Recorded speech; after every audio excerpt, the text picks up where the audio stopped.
Il y aura encore une session de questions-réponses. Mais vous pouvez poser des questions dans la conversation tout le long. Et pour ce qui est et pour les temps de questions-réponses, je vous remercierai éventuellement d'allumer votre caméra quand vous voulez poser une question pour que ce soit un peu plus interactif. Et cette session est enregistrée pour pouvoir proposer le replay derrière.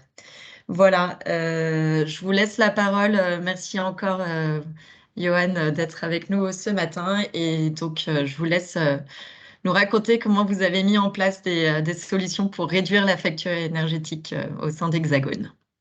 Très bien. Merci de me faire témoigner. Effectivement, la société Hexagone, on est fabricant de robots dans le domaine sportif pour le nettoyage. Et nous avons donc un site sur Argenteuil qui fait plus de 4000 mètres carrés et dans lequel, en fait, forcément, nous avons des nécessités de regarder un petit peu au niveau écologique et énergétique comment baisser notre facture. Euh, pour faire le préambule, et lorsqu'on participe à la session avec vous, la région, sur la partie éco, on a eu plusieurs sessions et dans les sessions, en fait, bien souvent, en fait, les gens cherchent à trouver des solutions et moi de même, et on essaie de trouver des solutions qui nous paraissent les plus simples et euh, les plus concrètes en fait possibles. J'ai entendu par exemple parler de changer des gobelets, les gobelets en carton qu'on a au café pour des tasses en dur, en pensant que justement en fait c'était mieux de ne pas jeter, de ne pas rejeter de gobelets. Euh, et moi, je m'insurge un peu de ça parce que je trouve que c'est pas assez pragmatique. Ça va pas changer la face du monde pour l'instant, en tout cas, même si il n'y a pas de petits pas non intéressants, mais en fait, encore faut-il en fait de pouvoir regarder un peu sur un ensemble si réellement c'est viable pour l'écologie et pour l'environnement. Et en fait, c'est sur ce paradigme-là que je suis parti, et en me disant qu'en fait, par exemple, changer des petites tasses, enfin des petits gobelets en carton en fait pour les mettre en tasse en porcelaine, je trouve pas ça en fait forcément très intéressant, surtout si derrière en fait vous devez consommer de l'eau chaude pour nettoyer votre tasse, que vous allez aller acheter un lave-vaisselle alors que vous n'en aviez pas avant et que vous avez que 6 collaborateurs avec grosso modo 12 à 15 cafés consommés par jour. Et en fait, c'est dans cette idée-là en fait me trotte dans la tête en disant mais qu'est-ce qu'on peut faire en fait de manière très pragmatique pour essayer de baisser en fait à la fois notre empreinte écologique, pour baisser maintenant l'empreinte forcément énergétique en fait que l'on a. Et donc, en fait, le meilleur des moyens, c'est probablement de réussir à faire en sorte que on ne consomme pas en fait les choses. Et ne pas consommer, ça veut dire quoi? Et surtout en énergie. Forcément, on peut penser aux huisseries, tout ce qui est fenêtre et de se mettre en, en double vitrage, ce qui permettrait effectivement, vous avez moins chaud l'été, vous avez plus chaud l'hiver, puisque ça va mieux garder la chaleur. Nous, on a une problématique sur notre sujet du site industriel, c'est qu'en fait, nous avons un énorme bâtiment. Ce bâtiment doit être chauffé pour les employés parce qu'il y a des ateliers. Nous avons une toiture goudron, et lorsque le soleil tape, en fait, il tape très très fort, et donc en fait, on est obligé de ventiler, d'aérer et de climatiser certaines parties. Et en hiver, de la même façon, en fait, on a une très grande déperdition avec des ouvertures de partout. Donc, j'ai cherché un peu les solutions. J'ai d'abord voulu me dire qu'en fait, en termes énergétiques, il valait mieux passer des panneaux solaires. Ça me paraissait être en énergie renouvelable, entre guillemets, intéressant. Mais je me suis dit qu'encore une fois, j'allais partir du principe de faire en sorte que j'allais moins consommer avant de gérer mon énergie et de peut-être la mettre en renouvelable. J'allais gérer mon énergie et de faire baisser en fait ma consommation, parce qu'en fait on a tous les moyens de le faire. Et j'ai cherché des solutions, et dans les solutions que j'ai trouvées, c'est la solution de la peinture sur le toit, où en fait thermiquement en fait ça évite. Nous en plus, enfin, comme je l'ai dit, on a une toiture en goudron, ça, on peut monter jusqu'à 60 degrés en plein été en fait sur le toit. En plein hiver, de la même façon, en fait, le froid qui est en haut, en fait, redescend. Et donc, en fait, j'ai cherché une peinture thermique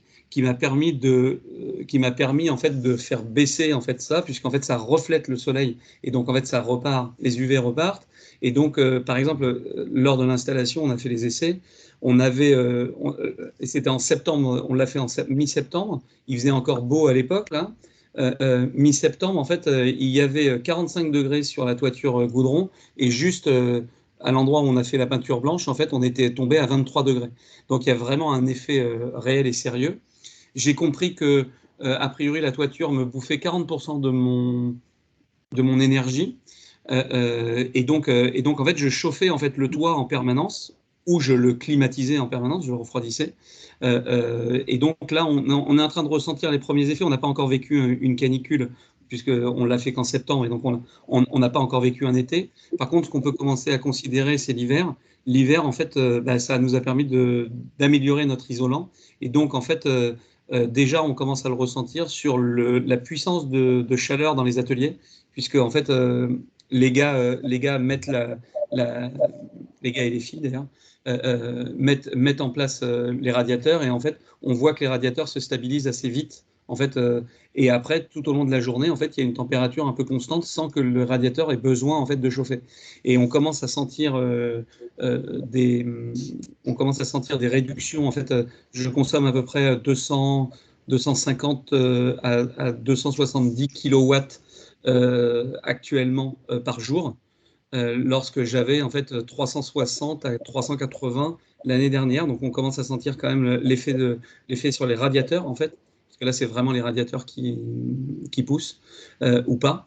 Je pense qu'on aura à peu près, on aura encore une amélioration en été, puisqu'en fait les clims vont moins se mettre. Et ça, pour l'instant, je peux pas vous faire le témoignage de ça parce que je suis pas vendeur de la solution toiture. La seule chose que je peux dire, c'est que j'ai vu l'effet simplement lorsqu'on a fait les essais avec un pistolet thermique pour voir la différence. Mais j'ai pas encore pu sentir en été ce que ça pouvait donner. Mais en tout cas, voilà des solutions. Voilà une solution moi, qui me sied parce qu'en fait, elle me permet de dire qu'en fait, je consomme moins. Et je pense qu'en fait, on sait en tant qu'entrepreneur, c'est pas forcément notre problématique n'est pas on n'est pas excellent et on n'est pas des.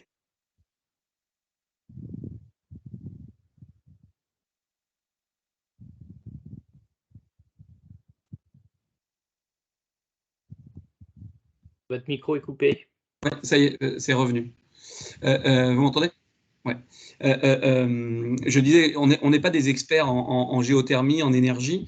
On est des entrepreneurs et on a chacun son propre métier. Maintenant, il faut trouver des solutions, en fait. Et je pense que moi, je suis parti encore une fois sur l'idée qu'en fait, il faut moins consommer. De la même façon, il y a 5 ans, je suis passé en véhicule électrique dans cette idée qu'en fait, il fallait commencer à se mettre à renouveler, enfin, sur d'autres démarches, sur des nouvelles technologies. On a aussi mis en application, en fait moins consommer, essayer de jeter le moins possible. On se bat chez nous pour faire du recyclage. Nous, on vend des robots et donc on a la possibilité de faire soit du neuf, soit du vieux recyclé. Ça me paraît très important en fait justement de ne pas jeter et de faire comprendre aux clients qu'en fait il vaut mieux réparer. Et donc on met beaucoup en avant le recyclage des choses. Et en plus dans nos matériaux qu'on utilise, on est de plus en plus demandeurs auprès de nos fournisseurs pour savoir s'il a du matériel recyclé qui peut incorporer en fait dans les matières par exemple plastiques, s'il peut incorporer ça sans que la qualité en fait soit sans défaut.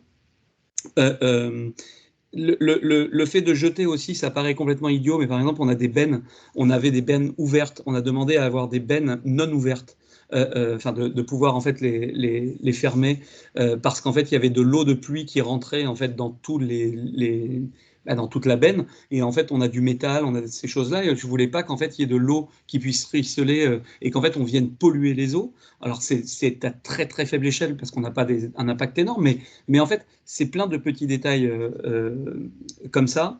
On est en train d'étudier maintenant pour passer à de l'énergie renouvelable, puisque maintenant qu'on va moins consommer, alors on peut commencer à réfléchir à mettre des panneaux solaires, parce que de la même façon, si on consomme beaucoup, en fait, on va mettre énormément de panneaux solaires parce qu'on va avoir plein de besoins, ce qui est absurde. alors qu'en fait, il vaut mieux d'abord moins consommer pour ensuite s'adapter et justement payer moins de panneaux solaires, installer moins. Ça fera pour la planète moins de consommation en fait pour produire ces panneaux solaires. Enfin, je pense que c'est un cercle vertueux et il faut aller chercher dans ce domaine-là. Je ne dis pas que j'ai une science infuse et pas du tout.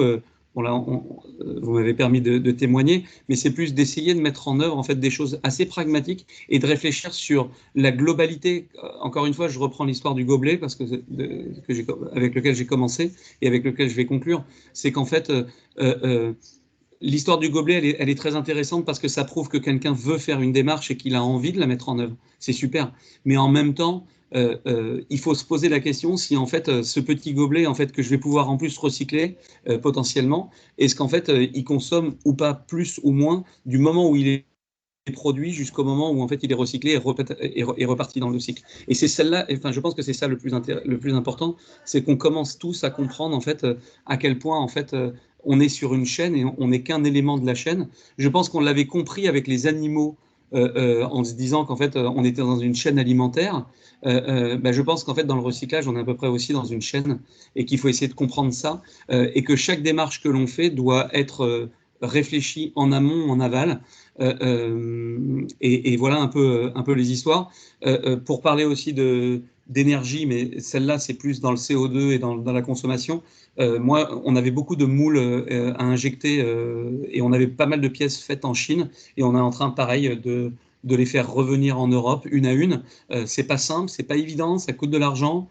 Mais en même temps, en fait, si on fait aucun effort, à un moment donné, on n'y arrivera pas. Et juste à titre d'information, je fais le témoignage pour l'Île-de-France, mais l'Île-de-France ne m'a donné aucun centime pour mettre en place la peinture thermique, l'ADEME non plus, et j'ai rien demandé d'ailleurs, parce que je pense qu'un aussi dans une certaine manière, en fait, nous sommes tous responsables, c'est notre planète, et qu'en fait, si on n'y va pas chacun et qu'on sort pas chacun de ses solutions, c'est pas non plus l'État. L'État peut nous suivre au fur et à mesure, enfin l'État, les régions, les collectivités, mais en même temps, chacun doit faire son propre geste et son propre petit pas. Voilà.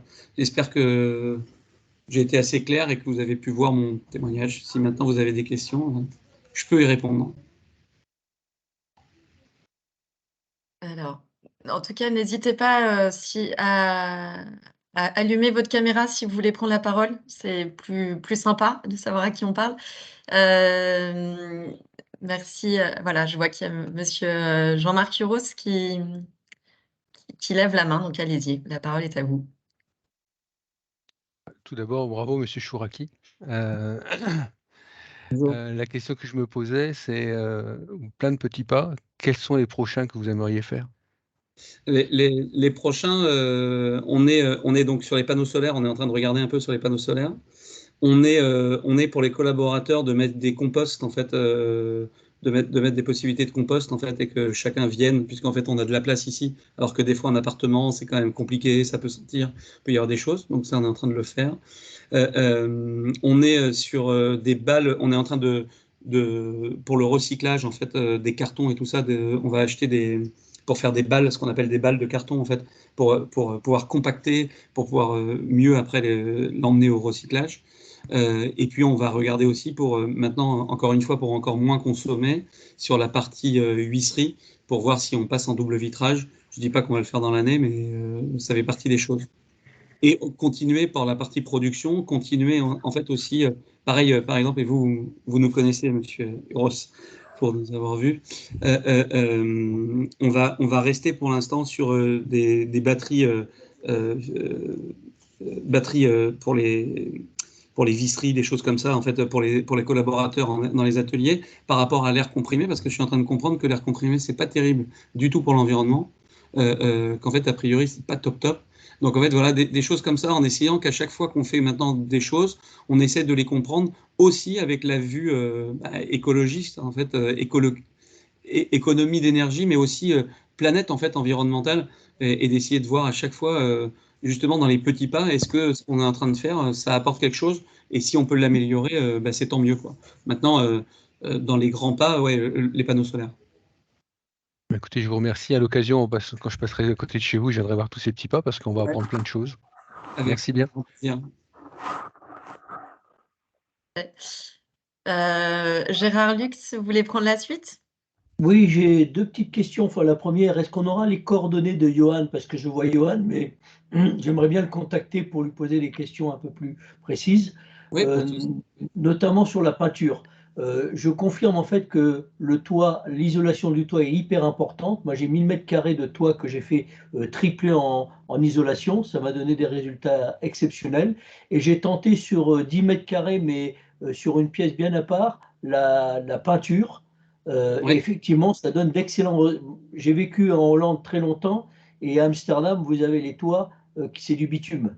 Et pour éviter justement de crever de chaleur, même à Amsterdam, en plein été, ils mettaient des petits cailloux blancs où ils peignaient le bitume et ça donnait d'excellents résultats. Par contre, je n'ai pas trouvé de peinture thermique. Je suis intéressé par savoir la marque. J'ai trouvé simplement pour mon essai, j'ai pris de la peinture pour faire les bandes blanches des routes pour traverser la route, oui. quoi. Et Alors, ça donnait de très bons résultats. là, la peinture qu'on a utilisée est une peinture américaine et française du groupe Durieux qui s'appelle Thermacote. Mais je pourrais vous donner les coordonnées et tout ça. Ça m'intéresse. Mais Je encore ne une veux fois, je pas veux pas. accaparer l'attention sur la référence, mais ça m'intéresse. Moi, encore une fois, je ne suis pas vendeur de cette solution du tout en tant que telle, parce que j'ai étudié pas mal et en fait, j'ai pris cette solution-là. Juste pour information, il y a des microparticules en fait, de céramique à l'intérieur en fait, de la peinture, et c'est elle qui fait encore plus la réverbération, plus que la peinture, que la couleur blanche. Et d'ailleurs, ils m'ont demandé d'ailleurs si je voulais changer la couleur. C'est-à-dire qu'en fait, il n'y a pas que du blanc. Il peut y avoir du gris, il peut y avoir du. Enfin, il ne faut pas des couleurs noires ou des choses comme ça, mais en fait, on pouvait même changer la couleur, en fait, si on le voulait. Mais effectivement, le blanc a son impact. Mais ce n'est pas que le fait d'être blanc qui fait vraiment l'isolant, entre guillemets, le thermique. Ok. Ben, je suis preneur, merci. Oui, n'hésitez pas. Ben, dès que j'aurai vos coordonnées, merci. Bah, revenez vers Servane, je pense que comme ça, elle vous les donnera. Si vous êtes d'accord, Monsieur Chouraki, on les mettra dans notre mail de remerciements avec les documents que Grégory aussi a préparés pour aller plus loin. Pas de souci. Mais encore une fois, je ne suis pas vendeur hein, Le groupe Durieux devrait être présent. On organise des business meetings, là, en gros des rencontres achats avec des solutions éco-responsables le 22 mars prochain. Et je pense que le groupe Durieux sera présent. Donc n'hésitez pas. En tout cas, on fera en sorte qu'il le soit sinon. Est-ce qu'il y a d'autres questions à ce stade ou est-ce qu'on enchaîne? Bon. On va enchaîner parce que je ne vois pas de questions immédiates. Merci vraiment infiniment, Johan Chouraki. J'ai plein de messages là, moi, qui arrivent de mes collègues qui, malgré le pas un centime, on est quand même hyper content de vous accompagner sur d'autres aspects et de vous avoir ce matin. Oui. Je remercie moi aussi la région. On a eu Innover, on a maintenant PME. Effectivement, c'est super. C'est juste que ça ne rentrait pas dans le cadre du PME. Ouais, on va essayer de faire évoluer ça, je vous promets, on y travaille. Grégory, alors attendez, je vais relancer mon partage de présentation et je laisse Grégory prendre la parole. Merci encore. Voilà. Merci Servane. Donc bonjour à tous et dès que ça se lance, on va pouvoir y aller. Oui, je crois. Okay. C'est bon, tu peux d'ores et déjà passer à la slide suivante. Alors l'idée c'est assez rapidement, avant de revenir sur des aspects très opérationnels et en complément des propos de Monsieur Chouraki, j'ai fait cette petite slide juste pour vous rappeler quand même que sur la question énergétique, évidemment, il y a le sujet de l'énergie en tant que telle qui est nécessaire au fonctionnement de l'entreprise, mais que cette énergie, en fait, on la trouve à toutes les étapes du fonctionnement de l'entreprise, en amont et en aval. et que les pistes d'action que vous allez pouvoir mettre en œuvre, non seulement elles se situent dans l'entreprise même, comme l'a illustré M. Chouraki, mais également dans des phases amont, des phases aval, notamment de... J'ai pas vu M. Chouraki. Ah, pardon. Notamment de transport. Non, mais Et... moi, j'étais aussi invitée à cette webinaire. J'ai quelqu'un qui parle en même temps. Elle est là. Voilà. Et donc, ces questions énergétiques, on les retrouve également, je voulais quand même le souligner, derrière la question des matières premières qui sont consommées dans les entreprises qui sont plutôt productrices ou fabricantes de produits. Toute l'énergie grise qui est nécessaire, et donc évidemment, on est soumis au coût des matières premières et au coût de l'énergie associée en tant qu'entreprise. Donc ça, c'était juste pour fixer ces quelques idées un petit peu clés et celles qui impactent finalement l'entreprise dans son fonctionnement. Si tu peux passer à la slide suivante, s'il te plaît. Par rapport à la mise en œuvre d'actions en matière d'énergie et de manière assez pratique, vous avez la possibilité d'avoir un certain nombre de pistes finalement et de boîtes à outils que l'on met à disposition, qui sont disponibles sur la plateforme Agir de l'ADEME et qui vous permettent d'identifier des actions très opérationnelles sur les questions d'éclairage, de numérique, les questions liées à l'implication des salariés dans ces dimensions-là, ce qui n'est pas du tout négligeable, puisqu'en plus, c'est un sujet qui peut être plutôt fédérateur. Les questions évidemment de chauffage et de climatisation, on le voit à l'heure actuelle, en tout cas pour la partie chauffage, les uns et les autres, on est peut-être avec des pulls et des vêtements chauds dans nos bureaux respectifs, et de climatisation, notamment l'été. On a vu un retour d'expérience intéressant pour réduire cette situation-là.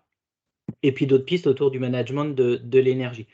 Au-delà de ces pistes d'action très opérationnelles que vous pourriez identifier, il y a également des liens vers des outils opérationnels, que ce soit des guides pratiques, méthodologiques, voire même de formation pour monter en compétences pour l'identification des sujets sur lesquels des économies d'énergie sont possibles.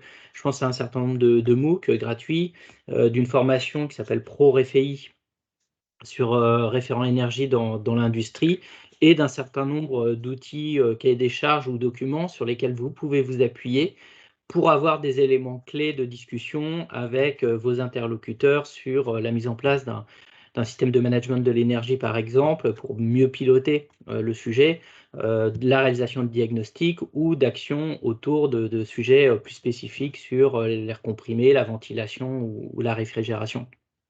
Et puis, toutes les informations utiles autour des certificats d'économie d'énergie qu'il est possible de mobiliser dans ces actions. Donc ça, c'est quelques éléments, première entrée sur des éléments d'énergie en pratique. Et dans la slide suivante, alors le propos, pour aller assez vite, l'idée, c'est pas forcément de tout détailler, mais c'est issu d'un travail qui est réalisé, j'en parlerai, dans les différents dispositifs que l'on mène en partenariat avec BPI, donc c'est une action ADEME BPI, où on va dans les entreprises identifier les actions très opérationnelles qu'il est possible de mettre en place relativement rapidement avec les gains associés et le retour sur investissement. Et cette diapo, ce qu'elle montre, c'est que finalement, sur un certain nombre d'actions en matière d'énergie, les investissements, ils sont identifiés, certains relativement modestes, d'autres un peu plus conséquents, mais on identifie tout de suite quels sont les gains possibles par an, et donc cette capacité de l'entreprise à avoir ce retour sur investissement, et donc des économies au bout du compte dans les premiers mois suite à l'installation de ces pistes d'action. Et c'est là où je rejoins vraiment Monsieur Chouraki. Il faut être très pratique et bien voir qu'il y a un certain nombre d'actions qu'il est possible de mettre en œuvre et qui vont améliorer l'efficacité énergétique, mais également diminuer les coûts pour l'entreprise. Sur la slide suivante, un exemple. Alors là, pour le coup, c'était dans un hôtel. Alors, au niveau de ce type d'action, on touche vraiment tout type d'entreprise. Et là, finalement, c'était une réflexion autour de la VMC. Parfois, on pense à un certain nombre d'actions et parfois, dans une entreprise, on ne pense pas à tout, c'est normal. Et donc, on voit que tout simplement, en mettant une petite action très simple qui est d'un investissement plus que modéré, on a derrière des gains qui sont plutôt conséquents en fait pour l'entreprise par an. Et donc, un retour sur investissement très intéressant. Donc ici, 200 € d'investissement et 3 400 € de gains au final. Donc, quand on cumule, ben, ça fait beaucoup d'euros en définitive sur l'année. Évidemment, là, on parle de petites actions. Il est possible, évidemment, d'aller vers des actions beaucoup plus importantes, mais là, pour le coup, qui nécessitent des investissements qui sont à identifier en fonction des capacités de l'entreprise. Et je terminerai mon propos avant qu'on passe sur les aides par deux petites remarques. Alors, la première, c'est en rebond par rapport au retour d'expérience sur les peintures et puis aux questions qui ont eu lieu derrière. J'ai identifié une peinture thermique à base de coquilles qui était faite en Bretagne. Et donc là, on voit qu'il y a une bonne corrélation entre des questions énergétiques et des questions d'économie circulaire avec le réemploi, et en tout cas la valorisation d'un certain nombre de matériaux. Et je pense qu'il y a beaucoup de choses qui doivent exister sur le sujet. Et ce qui serait intéressant, c'est de voir si des actions réalisées par des entreprises en Île-de-France permettraient, pourquoi pas, de développer des activités sur le territoire au bénéfice des entreprises du territoire. Et le deuxième propos… Oui. Juste pour dire pour cette peinture-là, parce qu'en fait, j'ai demandé le devis. C'était le même prix, en fait, on était exactement au même prix. C'est juste qu'en fait, justement, on parlait sur l'été, et moi, j'ai choisi l'autre solution, parce que eux parlaient aussi pour l'hiver, avec le chauffage. D'accord, ça marche. Juste pour info, voilà. Oui, bien sûr. Non, mais c'est une illustration qu'il y a des choses qui existent, qui sont intéressantes, donc qui sont à explorer, évidemment, quand on se pose la question de la mise en œuvre. Mais ça illustre le fait que peut-être même sur le territoire, on peut créer des flux intéressants. Et puis la deuxième remarque, et je m'arrêterai vraiment là, c'est qu'on parle aussi de sobriété. J'ai entendu parler aussi finalement d'énergie renouvelable. C'est juste pour rappel, mais l'association Négawatt, en tout cas pour la France, existe depuis 2001. Et a bien identifié trois étapes clés sur la question énergétique. La première, c'est la sobriété. La deuxième, c'est l'efficacité. Et la troisième, c'est les énergies renouvelables. Ça date de plus de 20 ans. Donc, je suis très content que la question de la sobriété apparaisse sur le devant de la scène de manière très franche ces derniers temps. Je te passe la parole, Servane, pour Merci, Grégory.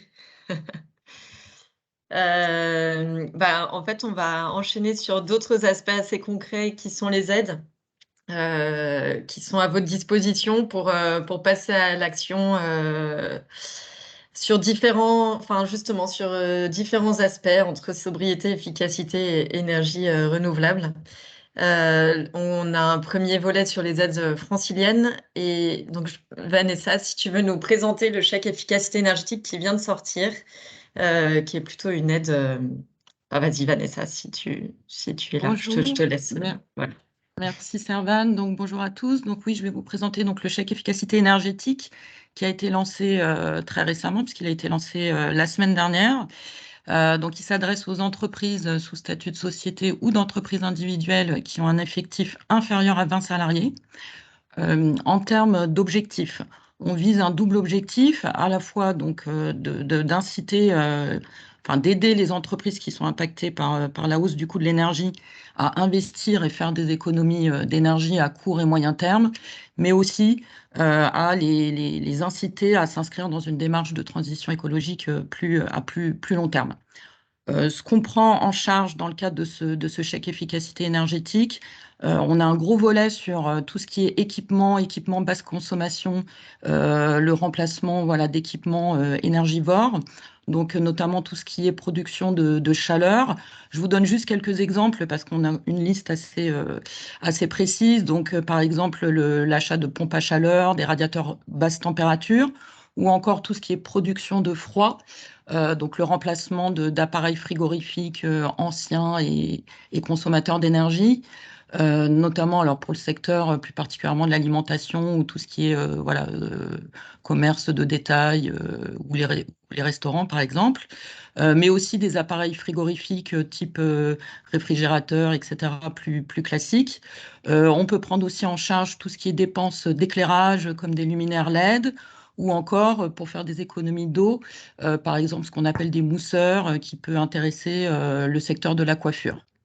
Ce chèque efficacité énergétique prend aussi en charge des dépenses d'isolation, hein, donc isolation de la devanture, par exemple, d'une boutique ou d'une agence, isolation des murs, des fenêtres. On accepte également la prise en charge des diagnostics préalables à ces investissements, s'ils sont associés à des dépenses donc, de travaux ou de matériel. Voilà, essentiellement, c'est assez rapide le type de dépenses qu'on peut prendre en charge. Pour information, donc, comme je vous le disais, on vise aussi à inciter les entreprises à s'inscrire dans une démarche à plus long terme. Et donc, on peut prendre en charge également plusieurs types d'investissements qui visent à améliorer donc, la performance énergétique, donc tout ce qui est qualité de l'air avec voilà, tout ce qui est filtration, ventilation. En termes d'économie circulaire aussi, on a un volet assez important. Et en termes de gestion des déchets avec, par exemple, le développement de la consigne ou encore tout ce qui est compacteur, enfin composteur, voilà. Et enfin, les mobilités douces, on peut prendre aussi en charge l'achat de vélos cargo pour notamment tout ce qui est livraison. Le montant de l'aide s'élève à 3 000 €, enfin peut aller jusqu'à 3 000 € pour les entreprises qui ont un effectif inférieur à 10 salariés et jusqu'à 5 000 € pour les entreprises qui ont 10 salariés et évidemment dans le seuil de l'aide, à savoir inférieur à 20 salariés. D'ailleurs, excusez-moi, il y a une petite erreur, on aurait dû mettre supérieur ou égal à 10 salariés. Donc, à partir de 10 salariés jusqu'à 20 salariés, l'aide peut s'élever jusqu'à 5 000 €. Voilà, donc très rapidement, vous avez toutes les informations donc, sur notre site internet, le site internet de la région Île-de-France. Je vous invite à le consulter, notamment vous avez une notice avec l'ensemble des dépenses éligibles qui sont précisées.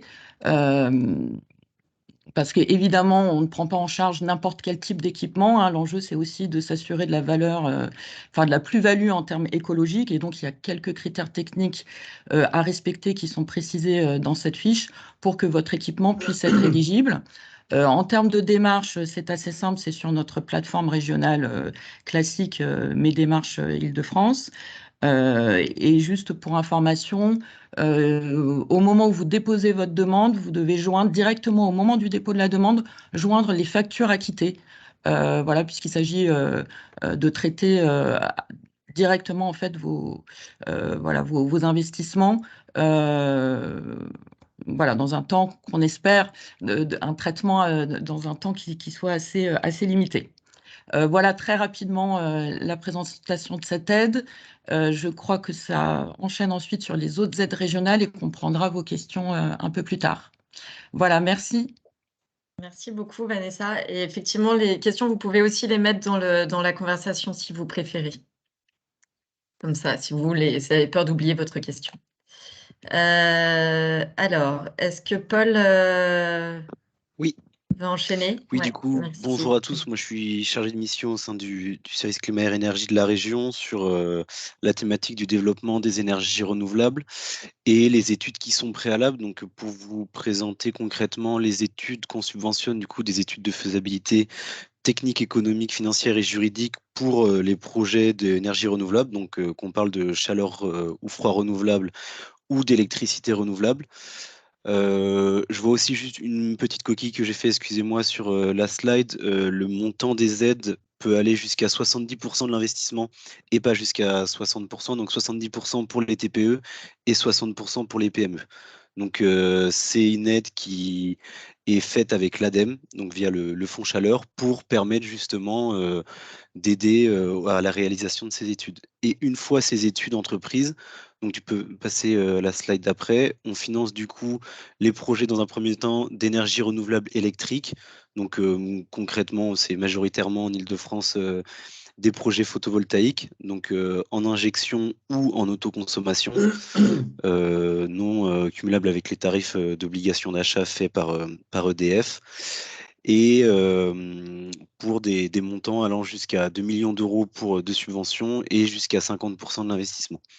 On a mis en place aussi un smart service qui s'appelle Mon Potentiel Solaire, que vous pouvez regarder directement sur Internet, qui est un cadastre solaire qui permet d'évaluer sur ces toitures, donc en tapant votre adresse sur sa toiture, le potentiel de développement d'une installation photovoltaïque, donc avec le nombre de panneaux qu'on pourrait poser, la surface sur laquelle on peut poser ces panneaux et le productible. Donc ce qui est très important et ce qui a été dit précédemment, c'est qu'il y a un premier travail à faire sur l'évaluation de sa consommation énergétique. Donc, qu'est-ce qu'on consomme, où on le consomme et comment on peut le diminuer. Et une fois qu'on a compris comment diminuer ces consommations énergétiques, on peut voir après comment passer aux énergies renouvelables et voir du coup exactement quel type d'énergie renouvelable on peut faire et à quelle taille. Donc voilà, Mon Potentiel Solaire, juste en cherchant votre adresse, vous pourrez trouver très facilement et c'est au moins une première partie enfin, c'est la première étape pour développer une installation photovoltaïque sur toiture. Ensuite, une autre aide aussi du coup sur les énergies renouvelables thermiques. Vous voyez à droite, du coup, ça a été aussi un peu dit précédemment, mais c'est bien, on se recoupe sur les actions à prioriser en termes d'énergie renouvelable. Donc dans un premier temps, la sobriété énergétique et l'efficacité énergétique. Vous avez aussi une possibilité de mutualiser les besoins. Alors, ça peut être aussi très intéressant dans votre cas de regarder si autour de vous, vous avez des réseaux de chaleur qui passent à proximité. Donc, il y en a un énorme sur Paris qui est un des plus gros d'Europe et de nombreux en petite couronne, un peu moins en grande couronne, mais il y en a aussi. Donc, vous pouvez rechercher sur Internet si vous êtes à proximité d'un réseau de chaleur et vous raccorder, si possible, en demandant aux propriétaires du réseau de chaleur.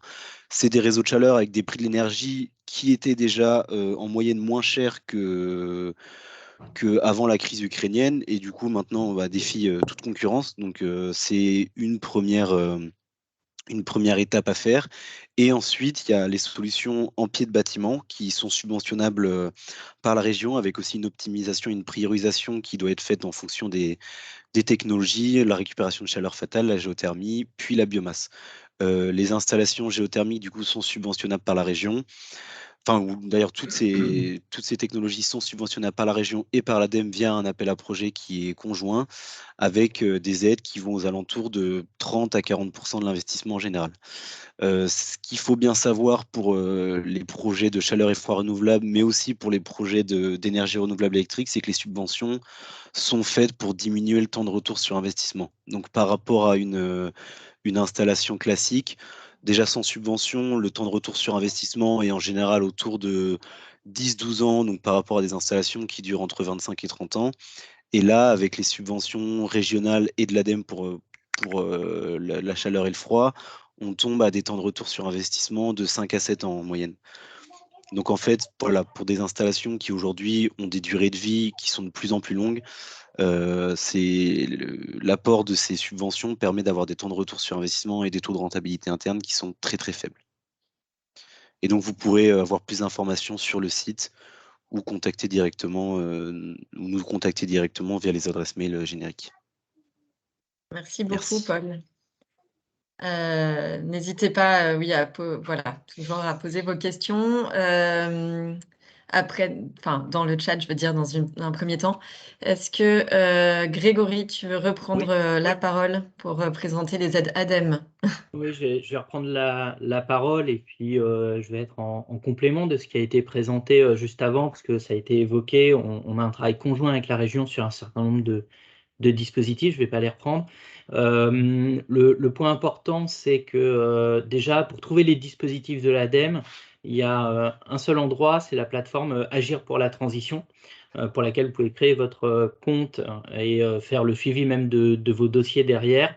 L'objectif, c'est d'avoir un point d'entrée questions-réponses. Alors, je vous le dis tout de suite, hein, derrière, c'est un individu, hein, ce n'est pas un chatbot automatique. Vous avez des précisions sur l'intégralité des dispositifs qui sont proposés en soutien selon les sujets. Donc, vous pouvez même faire de la sélection. Est-ce que c'est l'énergie qui m'intéresse, déchets ou autre, le type de projet, études, investissement. Vous pouvez avoir des échanges du coup sur les recommandations, sur les projets, les appuis, les cahiers des charges ou autres. Et éventuellement, dans le contact que l'on peut avoir, c'est réorienter vers les bons partenaires ou dispositifs, que ce soit les dispositifs de la région, mais bien d'autres, je vais en évoquer certains. Et puis cette plateforme permet, au-delà de toutes ces informations, et l'identification des dispositifs, de pouvoir donc déposer un dossier en ligne directement en mettant les documents nécessaires. Et si je devais résumer de manière simple, en gros, un dossier à l'ADEME pour une entreprise, ça se résume à c'est quoi votre projet technique, c'est quoi vos lignes de dépenses et quel est votre SIRET et votre RIB. Voilà, donc après il y a de l'instruction, il y a de l'échange, mais en tout cas ça se résume à ça, donc c'est pas bien compliqué. Si tu passes à la diapo suivante, Servan, de manière générale, quelques exemples que vous retrouverez, et je ne suis pas entré dans le détail sur cette partie-là, je vais vous le dire juste après. Il y a évidemment possibilité d'accompagnement sur des audits énergétiques. Alors, ça dépend vraiment des cas. Évidemment, il ne faut pas que ce soit qu'on tombe sur des questions réglementaires, mais en tout cas, c'est des possibilités. Des études de faisabilité d'un certain nombre d'installations, que ce soit en solaire thermique, les pompes à chaleur et autres sujets. Et je me suis permis de l'ajouter en tout cas, des démarches liées à l'éco-conception, puisque là-dedans, il y a un regard sur les questions énergétiques, puisque c'est multicritère. Sachez qu'enfin que sur cette plateforme, vous trouverez l'ensemble des dispositifs qui s'appliquent en région, que ce soit des dispositifs strictement régionaux ou nationaux, sous forme d'appel à projet, donc à date limite de dépôt, ou dispositif que l'on appelle au fil de l'eau, c'est-à-dire vous déposez un dossier, il est immédiatement instruit. Pourquoi je ne détaille pas plus que ça, c'est parce qu'on est en fin d'année et que dès janvier 2023, il y a un certain nombre de nouveaux dispositifs qui apparaîtront, donc je vous engage fortement à aller voir dès le mois prochain, et que ces dispositifs, ils seront à mobiliser, évidemment, notamment sur les questions énergétiques. Sur la slide suivante, je vais aborder, en tout cas commencer à aborder la question des partenariats que l'on a, puisque évidemment, on collabore avec un certain nombre d'acteurs. Je pense à notamment BPI, avec qui on a un diagnostic écoflux qui permet aux entreprises d'identifier quels sont l'ensemble des flux, donc énergie, matière, eau, déchets, sur lesquels il est possible de mener des actions qui visent à diminuer les coûts, donc diminuer l'impact environnemental, mais également diminuer les coûts. C'est de ce travail-là que j'ai issu le document précédent. Et donc l'objectif, c'est bien d'identifier toutes les économies à réaliser, et notamment en matière d'énergie. Les retours qui ont été faits sur l'ensemble des opérations menées, je ne vois plus la slide, hein, Servan. Les retours d'expérience, en tout cas, qui ont été menés sur toutes ces actions, ont montré des résultats plus que probants en termes de diminution d'économie d'énergie. Alors, voilà, je pense qu'elle se remet. Et donc, pour accéder à ça, vous allez directement sur le site internet diagecoflux.bpifrance.fr, et là, vous aurez toutes les informations et la possibilité de déposer une demande auprès enfin, en tout cas, pour ce dispositif. Slide suivante, s'il te plaît. Autre action que l'on mène en partenariat, c'est un ensemble d'actions avec la Chambre de commerce et d'industrie au niveau régional. et qui permet d'avoir un conseil personnalisé sur un certain nombre d'actions. Elles sont multiples et il y en a sur les questions énergétiques, avec notamment les questions autour de la réfrigération, l'air comprimé, les économies d'énergie, le management de l'énergie, etc.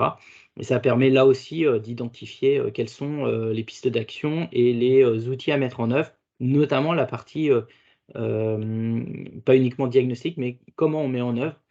Et là, la Chambre de commerce a la charge également de faire le lien avec l'ensemble des actions qu'il est possible de financer, que ce soit par l'ADEME, la région et d'autres acteurs. C'est un dispositif qui est également financé par l'ADEME. Et enfin, dernier point sur la slide suivante, quelques autres dispositifs qui existent. Alors, pour les moins de 20 salariés qui ne peuvent pas bénéficier du Diag Écoflux de la BPI, qui est réservé vraiment aux plus de 20 salariés, la Chambre des métiers et la CCI portent ce dispositif.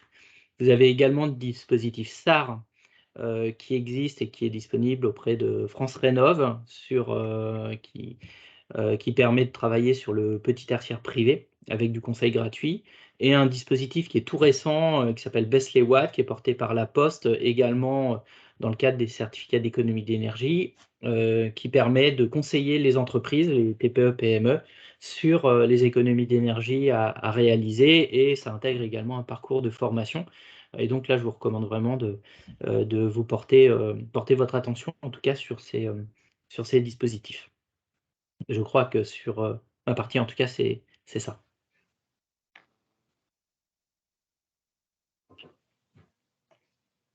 Alors, j'ai un petit souci technique là, je vais remettre mon. Excusez-moi. Merci Grégory. Je voulais juste. On n'a pas pu avoir la personne de la Driette pour présenter les aides nationales, mais vous avez dû en entendre parler. Et donc, je vais vous demander de ne pas poser de questions là-dessus. Je vous donnerai les contacts à la fin. Mais voilà, je vais juste vous donner quelques grandes lignes directrices parce que je ne serai pas capable d'aller beaucoup plus dans les détails. Juste pour retenir, donc il y a le bouclier tarifaire qui concerne les entreprises de moins de 10 salariés et de moins de 2 millions de chiffres d'affaires et qui ont un compteur inférieur à 36 kVA.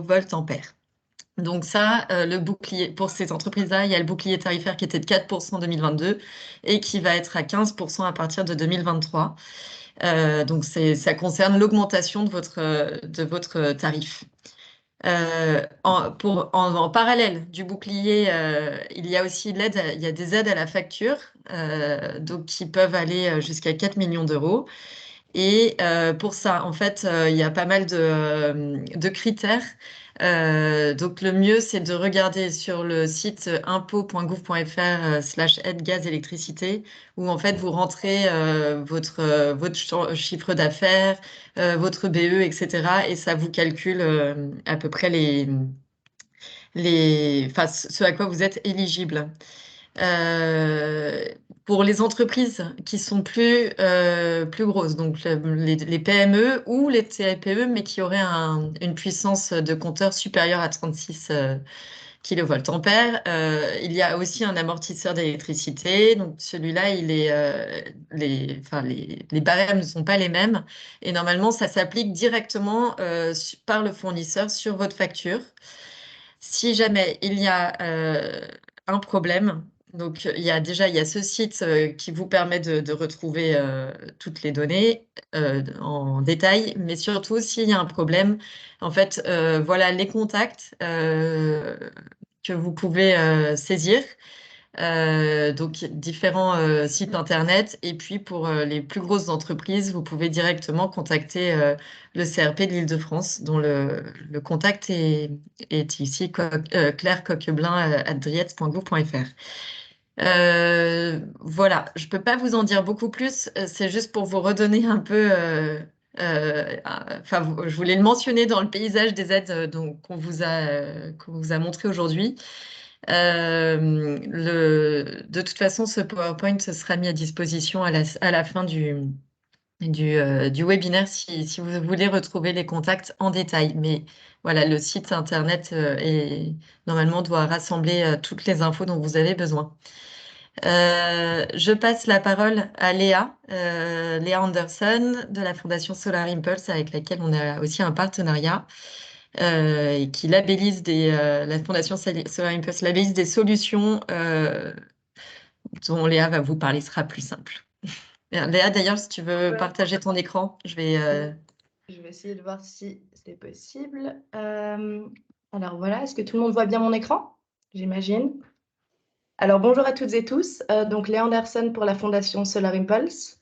La Fondation Solar Impulse, pour ceux qui ne connaîtraient pas, est une fondation donc, à but non lucratif qui a été lancée par Bertrand Piccard il y a quelques années maintenant et qui a pour but et pour mission première de promouvoir des technologies propres qui sont non seulement propres, mais qui sont également économiquement et financièrement viables et pouvant être donc clés en main et déployables de suite. Donc, ça me fait très plaisir d'être là ce matin parce qu'on a pu parler des aides, des dispositifs d'aide et nous, on vient vraiment avec l'autre côté de l'équation qui sont donc les solutions et ce que vous pouvez faire et comment opérationnaliser quelque part cette transition. La Fondation Solar Impulse a identifié et labellisé, certifié 1400 technologies aujourd'hui. Je ne vais pas vous parler des 1400. On a un petit florilège de 13 solutions en lien avec les thématiques à aborder aujourd'hui, que vous voyez à l'écran. C'est un lien qu'on vous enverra, qui sont toutes des solutions franciliennes et qui pourraient donc vous être utiles pour réduire votre facture énergétique. Et à savoir que toutes les solutions, donc celles-ci et les 1400 autres certifiées par la Fondation sont totalement... on a un catalogue en ligne qui vous permet d'en prendre connaissance et de les découvrir. Donc, c'est assez chouette parce que j'ai entendu beaucoup de mots qui sont revenus. Hein. Donc, typiquement, là, aujourd'hui, au niveau des thématiques, on vous propose de découvrir 13 solutions donc, comme je vous l'ai dit, autour de l'efficience énergétique. Là, donc, vous aurez accès à ce lien. Vous voyez que chacune de ces petites cases sont finalement des solutions, des technologies portées par des entreprises franciliennes sur lesquelles vous pourrez cliquer, avoir plus d'informations et puis éventuellement être redirigé à la page sur le site de la Fondation Solar Impulse qui vous donne plus d'informations. Ah, quelqu'un doit se muter. Pardon. Que lui mute, en fait. Je te laisse peut-être muter. J'essaie de retrouver la personne. Voilà, donc pour chacune de ces technologies, peut-être que vous en connaissez déjà certaines, vous pouvez vous rendre sur la page dédiée et puis en apprendre plus sur les avantages pour l'environnement et les avantages financiers à l'implémentation et à l'adoption de cette technologie. Mais bon, pour aujourd'hui, finalement, on vous a fait un florilège qui réunit des solutions pour donc, la réduction de consommation de carburant des véhicules individuels. Par exemple, avec WeNow, qui est une solution plug and play qui vous aide finalement à mieux conduire pour utiliser moins de carburant pour vous ou vos collaborateurs. On a également sélectionné plusieurs solutions autour de l'efficience énergétique des bâtiments, dont notamment, j'ai vu que dans le chat, c'est un élément qui était ressorti pour le calcul du bilan carbone des entreprises. Donc ça, ce sera Carbo, encore une fois, peut-être que vous en connaissez certaines. Également, plusieurs solutions autour de la gestion et du comptage de l'énergie. Donc ça, ce sera par exemple SmartX, qui est un smart compteur quelque part, qui va vous permettre finalement des gains et des économies d'énergie qui vont de 15 à 30%. Efficia, pareil, qui est une solution qui va pouvoir vous permettre d'économiser votre consommation d'énergie pour un petit bâtiment entre 10 et 50%, donc des économies non négligeables et qui marche avec un système de capteurs. Donc plusieurs technologies qui sont proposées aujourd'hui marchent avec des systèmes de capteurs, dont Virtuose, et qui vous permettent également de gérer donc les éclairages, etc., à distance, si la personne en charge de la manutention n'est par exemple pas au travail. On vous a également sélectionné quelques technologies, encore une fois, plutôt dans tout ce qui est matériaux. Pour tout ce qui est isolation, j'ai vu qu'il y avait des aides qui étaient dédiées, donc ça tombe bien, qui sont notamment biosourcées. Donc vous avez Ipsis ici, Mathéus, et puis également Isover, hein, à partir de laine de verre, et puis dans une optique circulaire également, hein, de déchets de la culture céréalière, qui peuvent être intéressants. Encore une fois, tous les dimensionnements un peu techniques sont accessibles librement en ligne, une fois que vous aurez ce lien. On vous a également inclus quelques solutions de récupération de chaleur fatale, notamment des data centers, des centres de données, par exemple Carnot, que certains de vous, j'en suis sûre, connaissent déjà, et également Celsius plus bas, qui est pour sa part un système de géothermie urbaine. Une des dernières aides présentées parlait donc de géothermie, et ça, c'est notamment une technologie qui a été implémentée relativement récemment sur le siège d'Optique 2000 à Clamart. Et puis finalement, quelques solutions également pour ceux et celles d'entre vous qui sont dans des sociétés plutôt industrielles, avec par exemple des contacteurs, qui est un connecteur beaucoup plus performant et permettant de limiter les pertes dans les technologies proposées aujourd'hui. Un certain nombre de solutions sont là pour être tout simplement plus efficients. Donc commencer par limiter les pertes. Je crois que je vais m'arrêter là au niveau des solutions. Vous aurez accès à ce lien. Je vous invite vivement à les découvrir. On en a labellisé plus de 1400, donc il y en a beaucoup d'autres. L'équipe est à dispo. Et puis, au-delà de ça, ce qui est très intéressant à savoir pour vous toutes et tous aujourd'hui, c'est que le 22 mars, au siège de la région Île-de-France, on organise un événement qu'on avait déjà organisé l'année dernière, donc avec la région bien évidemment, mais d'autres partenaires également, qui vise à finalement faire en sorte que se rencontrent des entreprises innovantes franciliennes et des acheteurs franciliens également, et qui vous permettra donc de rencontrer beaucoup de ces innovateurs lors de speed meeting. Donc le 22 mars, vous recevrez une invitation sous peu, mais je pense que c'est une superbe occasion d'être au plus près de ces superbes innovations qui existent sur le territoire. Je m'arrête là et à très vite. Merci Léa.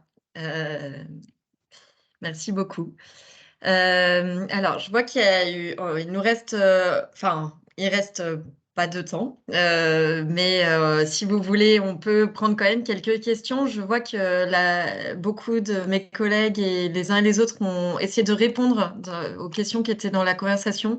Est-ce qu'il y a des questions qui restent sans réponse, peut-être que j'aurais pas vu? Est-ce que vous voulez prendre la parole pour poser? Enfin, je pense que on peut rester quelques secondes quelques minutes même pour répondre à vos questions si vous le souhaitez.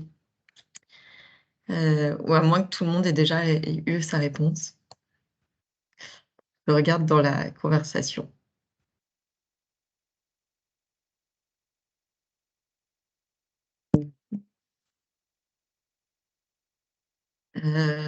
Bon, non, écoutez, apparemment, personne n'a de questions.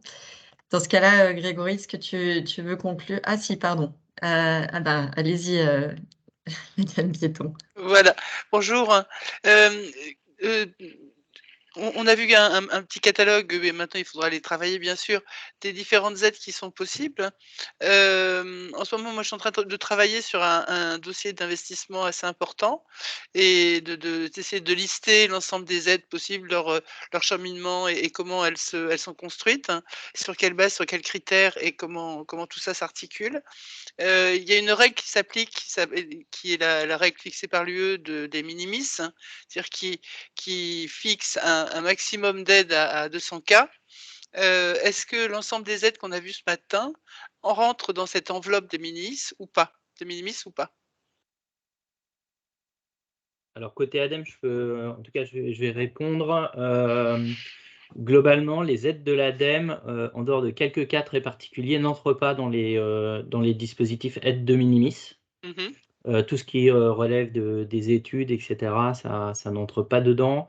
Pour les investissements, c'est très spécifique, par exemple, si on apporte quelques investissements sur une démarche d'éco-conception pour un prototype ou autre, pour une PME, TPE, là, on va le faire entrer dans les aides de minimis.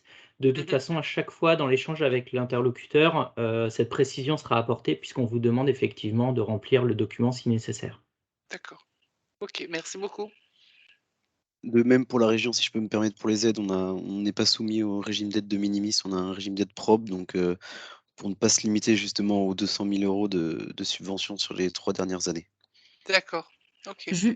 Excusez-moi, juste pour le chèque efficacité énergétique, qui lui, le chèque efficacité énergétique, donc qui est d'un montant de 3 000 à 5 000 €, Oui. lui relève du régime aide de minimis. D'accord. D'accord. Bonjour, j'avais posé une question dans le chat. Je suis Nathalie Roux, je suis responsable d'un service d'appui aux TPE-PME parisiennes. J'avais posé la question pour savoir comment les petites entreprises peuvent solliciter l'intervention effectivement d'un expert ADEME ou BPI qui viendrait dans leur entreprise. Donc on m'a répondu, je vous invite à faire un bilan carbone, etc. En fait, concrètement, je voulais savoir si elles doivent effectivement déposer une demande sur le site Agir pour la transition ou si on peut avoir un contact opérationnel pour leur transmettre. En fait, par rapport à votre question, en tout cas, le dispositif DIAG Ecoflux est accessible directement via le site internet qui est dans la présentation. Et donc, il faut déposer un dossier sur ce site. La réponse qui vous a été également apportée par quelqu'un d'autre, c'est effectivement un autre dispositif. Je pensais plutôt l'évoquer à une autre session dédiée à la décarbonation, qui est Décarbonation, autre dispositif de BPI, mais qui fonctionne de la même manière. Donc, à chaque fois, vous déposez sur le site de la BPI et vous aurez un contact avec un interlocuteur qui viendra ensuite voir avec vous comment procéder. D'accord, très bien, merci.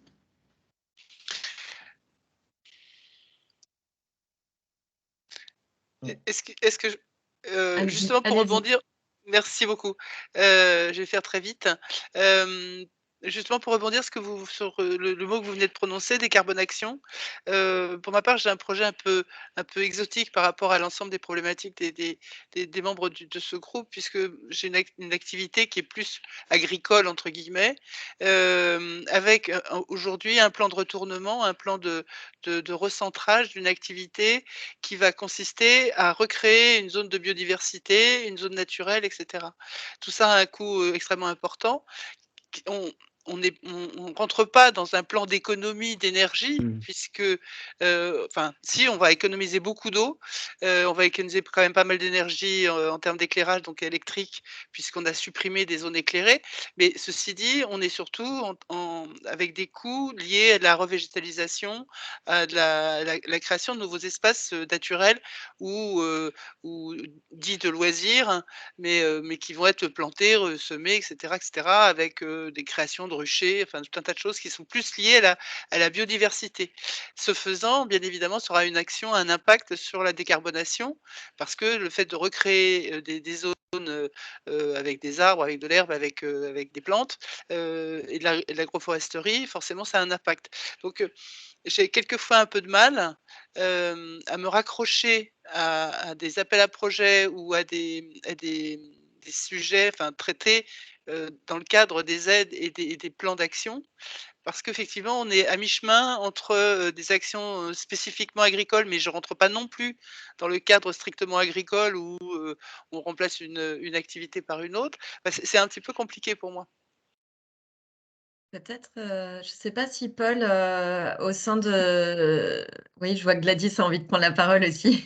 Oui, je pense qu'effectivement, on n'a pas le collègue autour de la table côté biodiversité, mais on a des dispositifs ouverts en fait à potentiellement collectivités, entreprises, enfin à toute personne morale pour la biodiversité. Et c'est peut-être ceux-là qui correspondraient davantage à votre projet. Donc voilà, on va revenir vers vous sur cette dimension. Voilà, parce que vers où il faut que j'aille les chercher en fait? Est-ce que c'est est-ce que c'est vers l'ADEME? Est-ce que c'est vers la région? Je suis un petit peu perdue honnêtement. En tout cas, à la région, on a des contacts à vous donner. Comme vous avez mon mail, n'hésitez pas à me le rappeler si vous voulez ou à Gladys. Et comme ça, on s'occupe de la mise en relation sans problème. Merci beaucoup.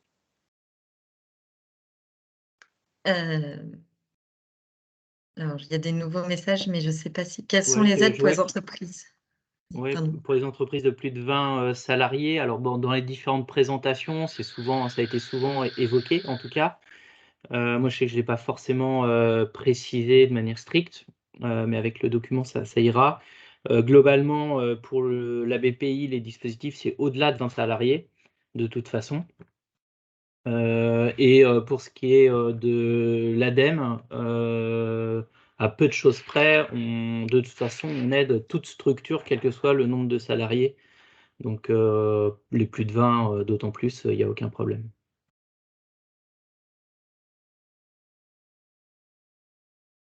Côté région, si je peux compléter, les aides que j'ai présentées sont aussi évidemment subventionnables pour les entreprises de plus de 20 salariés. Il y a juste du coup le taux d'aide qui est un peu plus important concernant les études pour les TPE, mais sinon, oui, c'est aussi bien sûr subventionnable.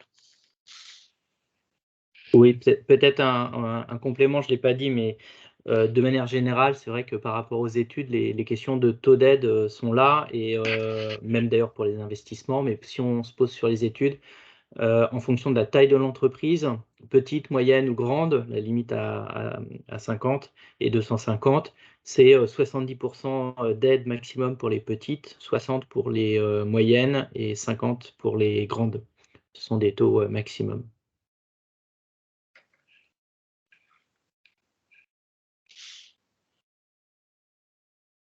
Merci beaucoup. Bon, alors, je pense qu'on va peut-être conclure parce qu'on a dépassé de 10 minutes notre timing.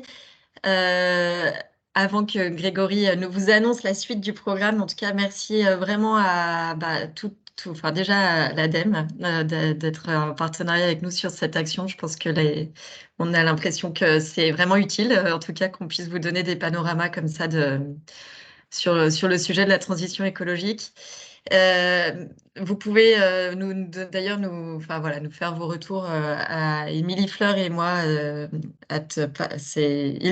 Paris Région Business Club @ile-de-france.fr. Donc c'est le mail que vous avez reçu ce matin. Et je remercie aussi mes collègues, enfin Léa de la Fondation Thierry Humboldt, et tous mes collègues de l'Île-de-France, de la région, qui nous ont bien aidés, Nicolas, Alexis, Émilie Fleur, Gladys, Paul, enfin voilà, il y avait du monde derrière ce sujet. Donc merci vraiment à tous pour votre participation. Et Grégory. Oui, vite avant que tout le monde parte et aille manger, sachez que donc effectivement c'est un cycle qui est lancé en partenariat région et ADEME à l'initiative de la région quand même. Et donc le prochain rendez-vous c'est le 20 janvier de 11h à midi, et on abordera justement toute la question de la décarbonation en lien avec les coûts, mais également tout ce qu'il est possible de faire. Donc aide technique, financière, tous les appuis sur ce format assez court, riche, mais qui permet d'amorcer des vraies pistes à construire dans les entreprises.